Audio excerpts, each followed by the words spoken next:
Hey everyone, thanks for joining. Welcome to week 8 of the Sustainability Business and Entrepreneurship Lecture Series.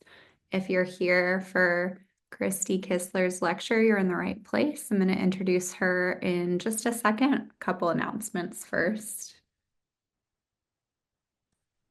First, I have 4 resources that you might find helpful this week. It's the UCLA Critical Media Literacy Research Guide. And I can put all of these in the chat too. Explaining the news to our kids, that's a 10-minute read. If you have kids in your lives and you're struggling to talk news or politics, I highly recommend you read this article.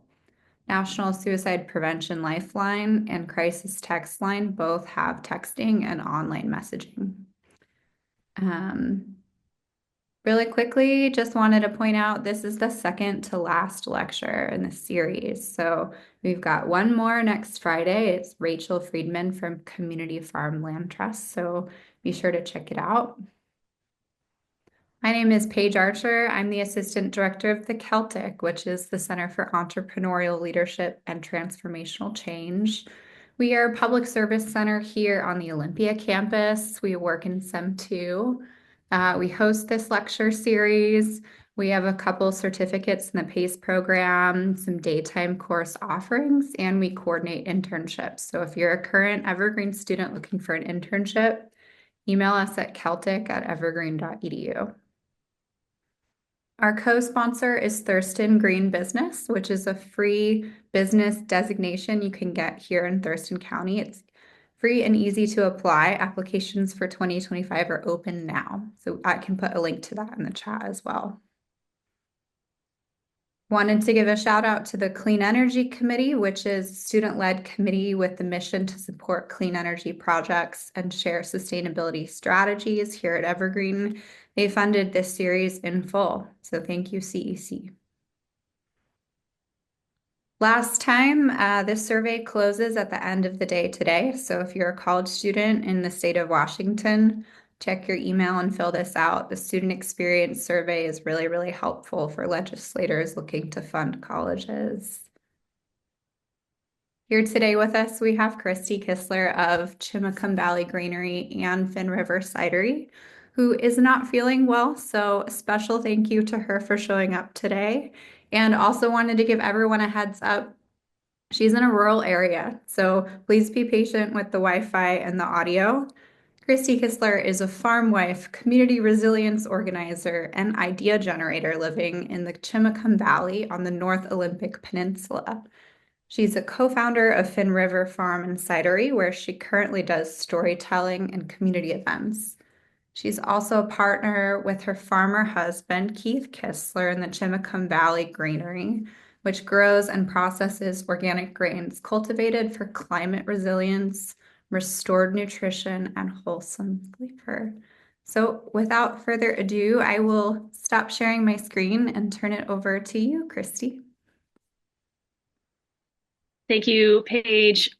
Thank you, everybody. It's good to be here. I am halfway through my first bout of COVID. So those of you who've been dealing with this for years don't have to feel too sorry for me, but you might remember the kind of thick-headed fog. So I might not be as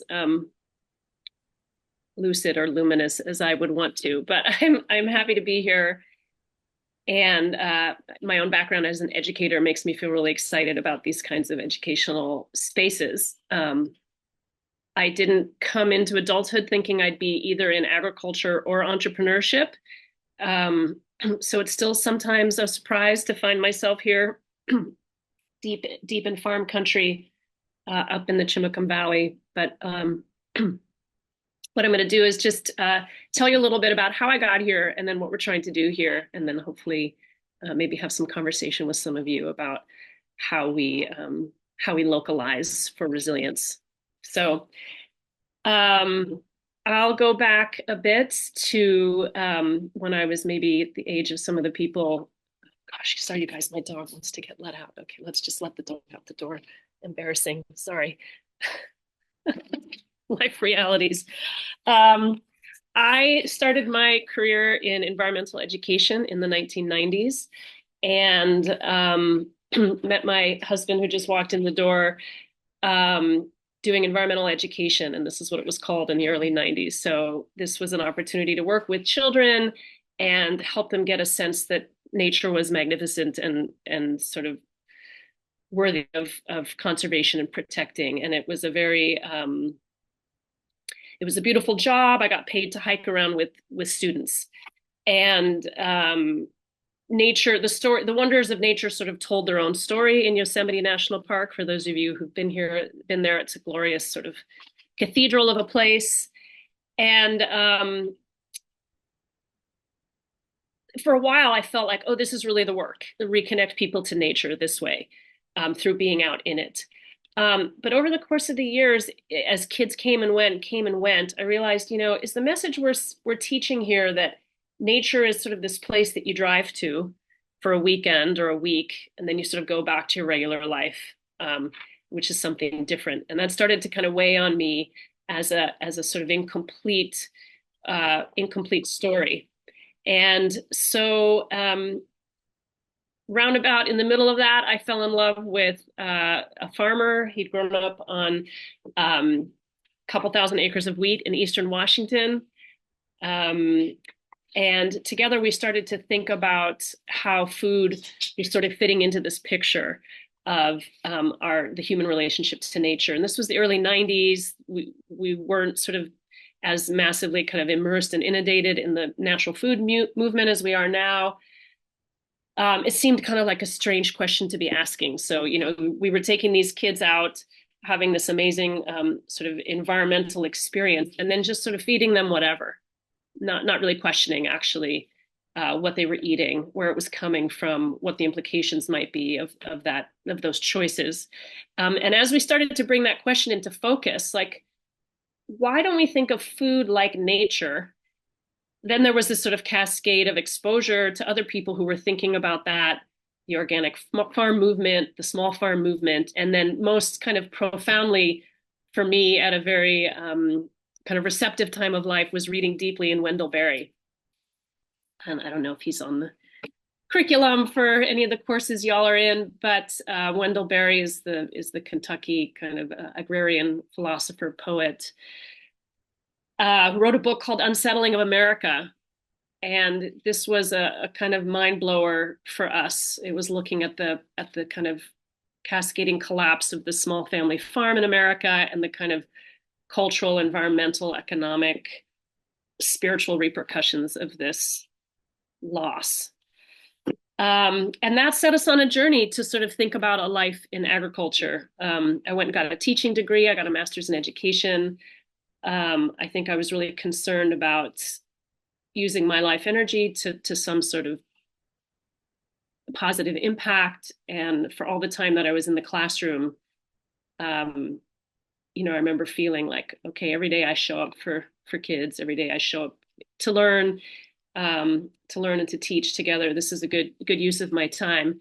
But as I proceeded in my pathway as an educator, my husband was proceeding in his pathway as a farmer, and we ended up purchasing this piece of land. We're on 30 acres here in the Chimacum Valley. This is old wetland and meandering waterway and prairie.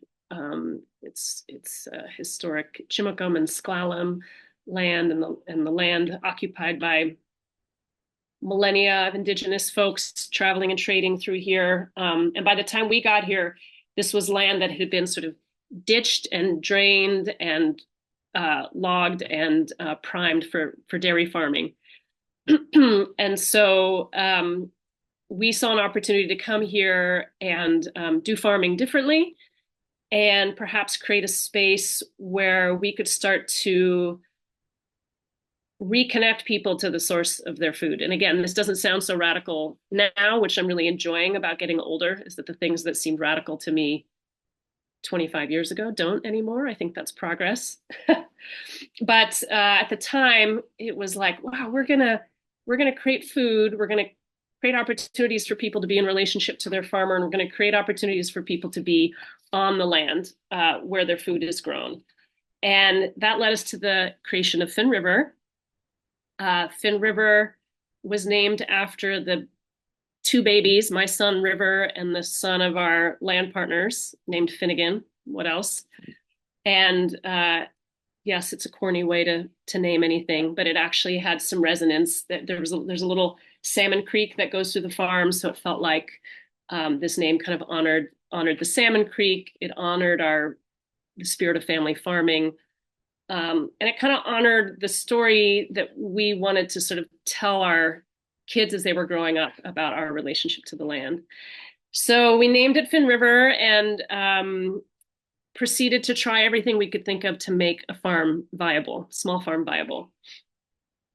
And this involved, mixed vegetables, organic fruit, you pick, little of this, little of that, many, many years of just sort of trying. I had a full-time job off the farm, and the challenge of sort of making it economically viable and self-sufficient were pretty strenuous. Lots of stories I could tell about those early years, credit card debts and stressors of all kinds. But we persisted, and we also had a lot of support from local agencies and ultimately from the land trust that helped put a conservation easement on our farm, and then from local investors who wanted to see our business grow. So we muddled along, and then one day a neighbor brought over a bottle of hard cider that he'd fermented from the apples out back, and handed it to my husband, who proceeded to sort of tuck it on a shelf and say, I don't like cider. And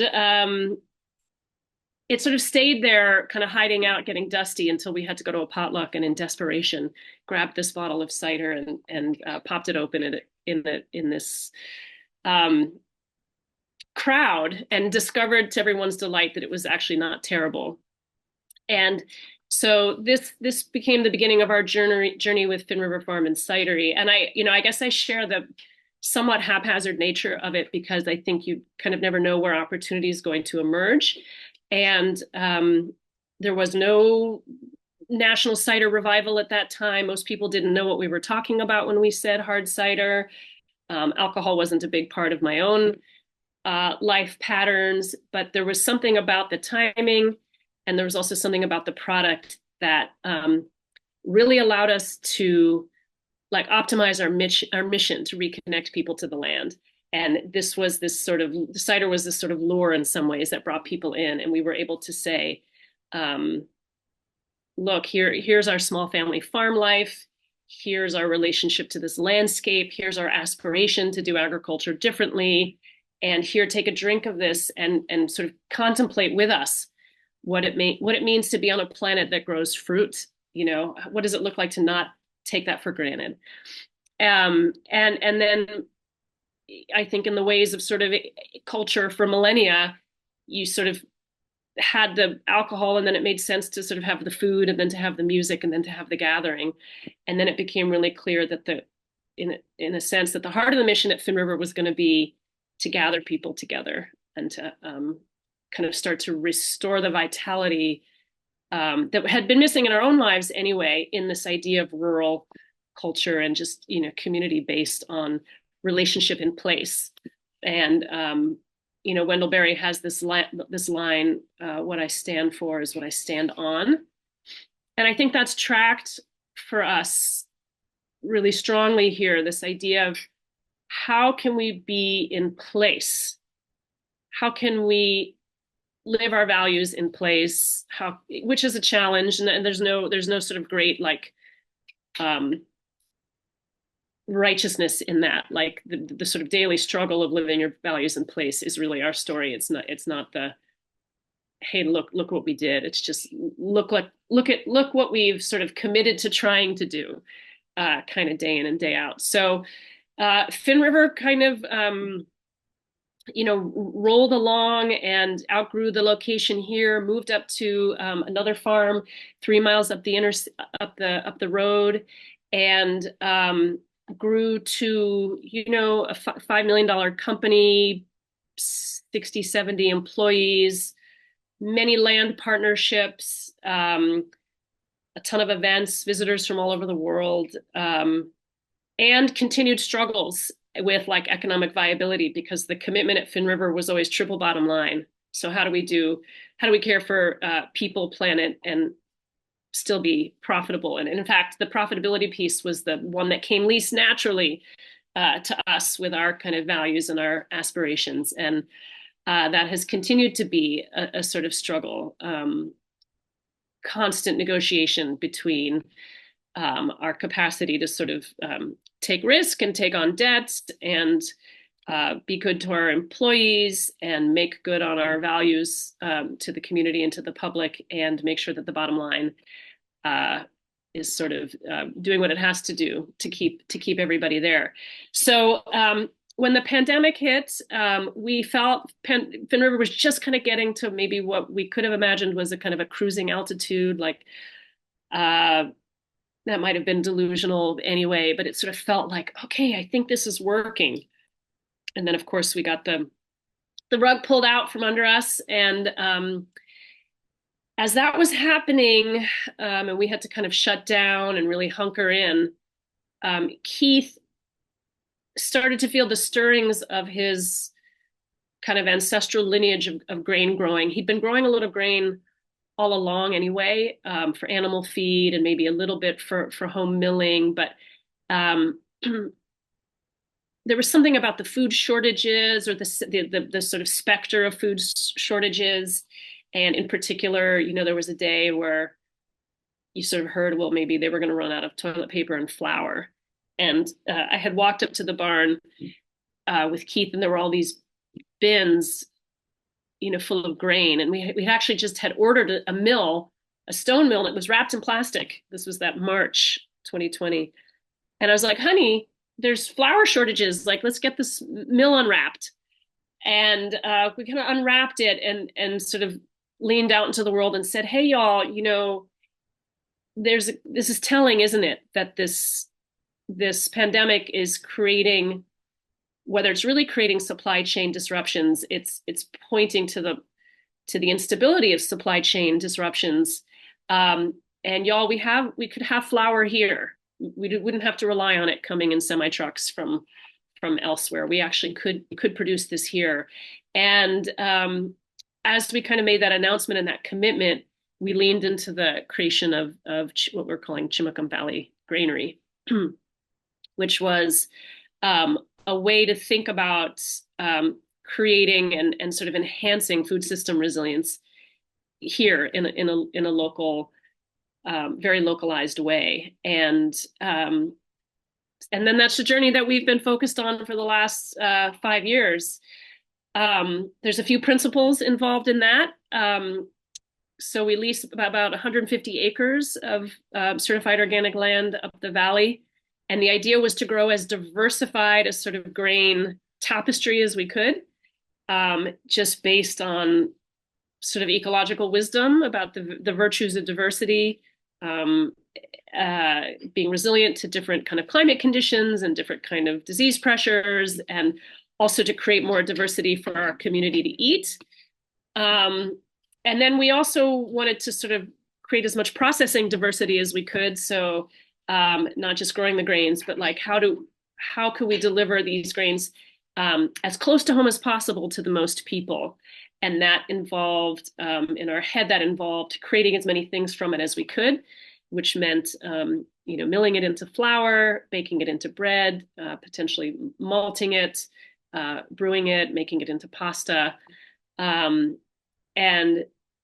so that was the kind of adventure we set out on. We had a good bit of help from an incredible WSDA program called the Regional Food System Resilience Post-Harvest Processing Infrastructure Grants, which is a mouthful, but really an incredible program that looks at supplying producers that are trying to grow resilience in their area with the kind of leg up on infrastructure that is often the kind of major barrier to processing, because you need, utilities and construction and equipment. And these are all really high ticket items that can often make a business plan uh, unviable or overwhelming in the debt load.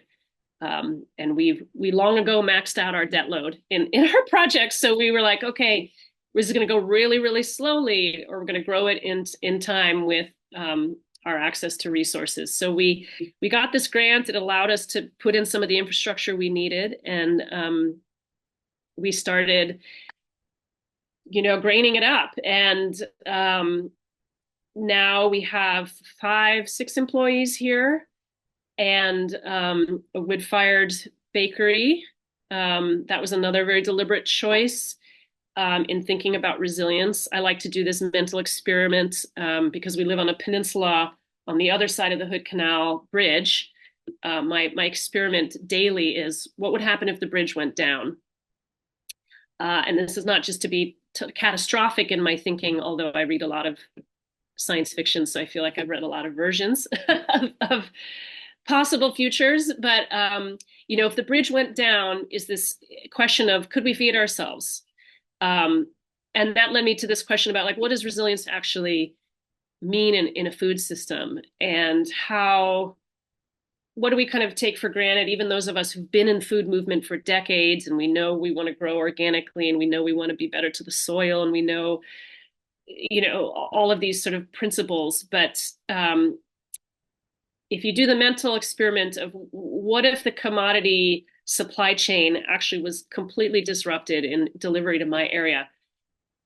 Could we do it on our own? And of course, we know that indigenous people for millennia did, at far different population scales and in different, cultural configurations. But given our current populations and how society is laid out, it's a very intriguing question to answer, and it reveals a lot of gaps. And especially as we look at oncoming instabilities related to all the things I probably don't have to list for you, but climate is certainly one of them. For us to ask ourselves here, what happens when the bridge goes down, really informs how we've grown this business. So we worked very closely with the Washington State University Bread Lab up in the Skagit Valley to make sure that we're growing out grains that are cultivated for restored nutrition, to like maximize nutrition, flavor, because food might as well be wonderful, and then also this climate resilience, which really means, I think, in Dr. Steve Jones' words, a sort of genetic chaos that allows for your crops to adapt to their local landscape. And so a big part of what we do is grow out grain varieties locally that become adapted to our own fields, our own conditions, and then are sort of this place. It's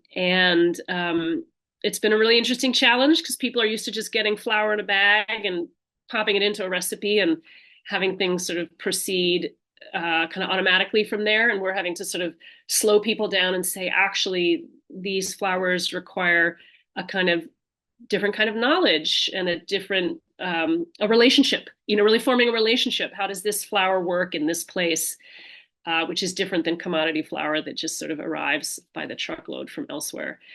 So for us, what resilience has come to mean is how much can we learn to rely on our own place to feed itself. And there's a tremendous number of gaps, don't get me wrong. When I asked Keith coming out of the pandemic, what do you feel like are the greatest vulnerabilities in our food system resilience? I would have you guys guess, actually, but we're not really talking together yet. But in your head, what do you think are the biggest gaps in a sort of local food system? He said fossil fuel, because he's a tractor guy, and fertilizer, which I thought was a fascinating reveal, because a lot of our small farms or small organic farms rely on a good bit of soil amendments, right, to keep the fields productive at the level that small farmers need to sort of survive. And when we started peeling back this sort of sourcing of fertilizer, we've come to see that a lot of that comes from off the peninsula. A lot of farmers have incredible compost systems and are doing a lot of their own on-farm composting for sure, but in general, it turns out to be a major gap. So I've been on a quest the last couple of years through some nonprofit work I do to really further explore what are these resilience gaps, what are the things that we rely on externally to keep our levels of productivity, and what would happen if we either couldn't rely on them or had to think differently about our agricultural productivity here. In the meantime, we here at the granary, we have a packaged flour line, 3-pound bags, 25-pound bags. We have a weekly bread share for locals who can sign up, and we just deliver bread to several locations, and they get their own local loaf every week. We bake bread for local restaurants and markets. We ship flour kind of regionally, kind of where, within a kind of couple hours drive. And then we started last summer a series of workshops to help teach people how to use these flours, since they're not quite plug and play the way people are used to it. And here we are, still trying to make the bottom line work, but feeling like we're contributing to our community food system in a couple ways. Grain is a crop that can be stored, without refrigeration. So in the event of a power failure, or just in terms of energy use in general, it doesn't require cold storage. So that feels like a win. It grows with, or we can grow it without irrigation. So it's a dryland crop. That feels like a win as we consider, water potential variations in water availability ahead. So I'm not going to argue that like grain is the answer to everything. It's certainly got some downsides, like the current kind of fuel and machinery requirements to grow it at scale. But we did try to test that the last couple of years by running a kind of educational hand harvest event. So back to what would happen if the bridge went down and the fossil fuel didn't come over. So we've got some hand sickles, and we've been practicing learning to like hand cut and thresh and winnow, and crazy hard work. And let's hope it doesn't come to that. But if it does, then there's this sort of interesting, I think, or there will be this realignment of how people consider the effort to produce and supply their community with food. Because right now there's a sector of people who work really hard to supply the food system, and most other people don't have to sweat it too hard. But if we have to start going to hand to human labor to grow a grain crop, we're going to need a lot of help. And my friends Dave and Karen, who live across the valley, who are also concerned about the sort of post-fossil fuel food system, have obtained a team of workhorses, and we're leasing land to them, and they're starting to do some experiments on that. So it's not that I think that all of our solutions involve sort of going backwards historically. I think there's a hybrid of solutions from new knowledge and old wisdom. But we're going to continue to keep asking that question: what would happen if the bridge went down? And it really puts everything into such a stark perspective. Everything from where do we get our bags that we put the flour in, and the labels, and the ink for the printer, and on and on and on. So it's an ongoing journey. And I see some notes here. Yeah, so some people, some of you who were on the field trip heard a good bit of this and got to try some of it. And I think, our work is going to continue here in parallel, like growing food for community, trying to keep asking this, how do we become more resilient question, and then looking for community-based solutions to that, and kind of running our own business in parallel with, the community work to figure out how for deeper localization would solve other problems that we have anyway, making us more climate adaptable and resilient, but also stronger local networks and more local employment, and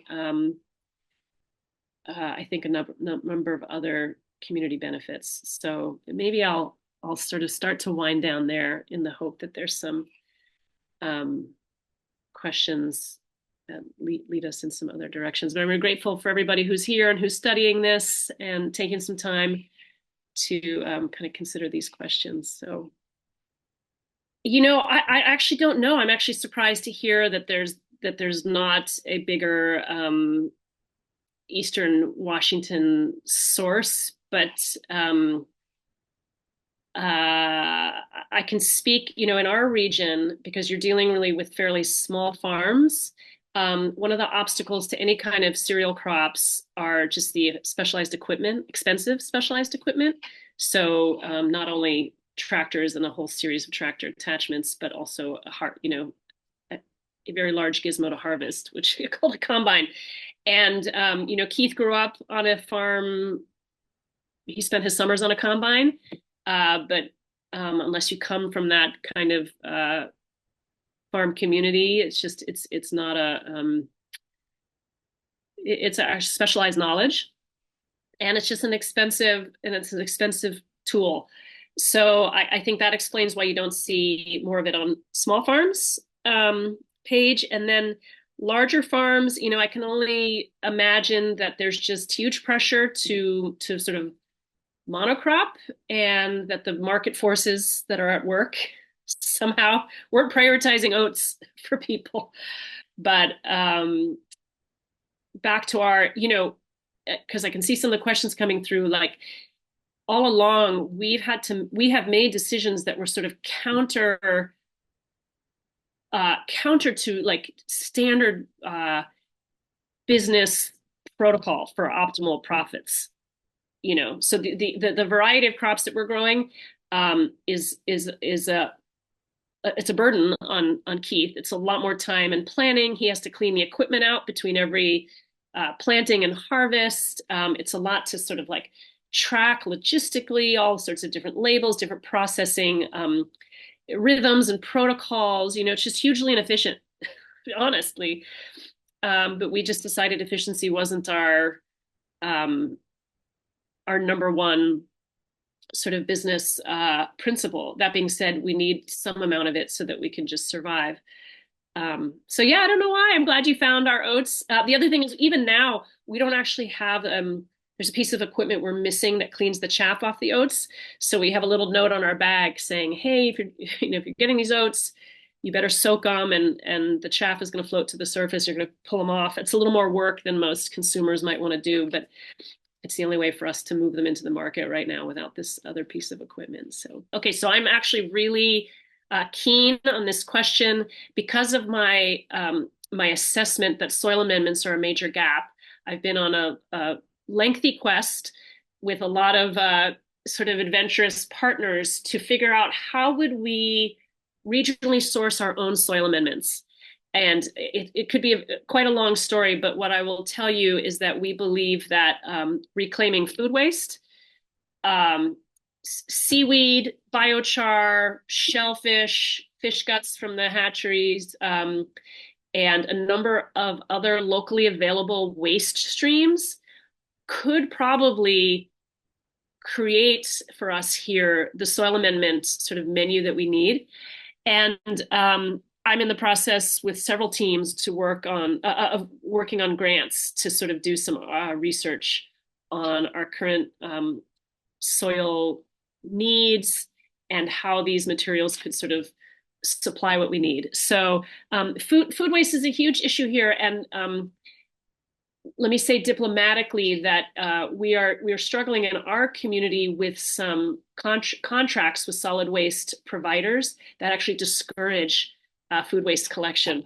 So there's policy change that needs to happen. There's political will that needs to change, and a number of other things that have to happen before we have a reasonable food waste collection program, ironically, out here. So making sure that solid waste contracts with municipalities can't restrict food waste collection would be a policy change I would recommend.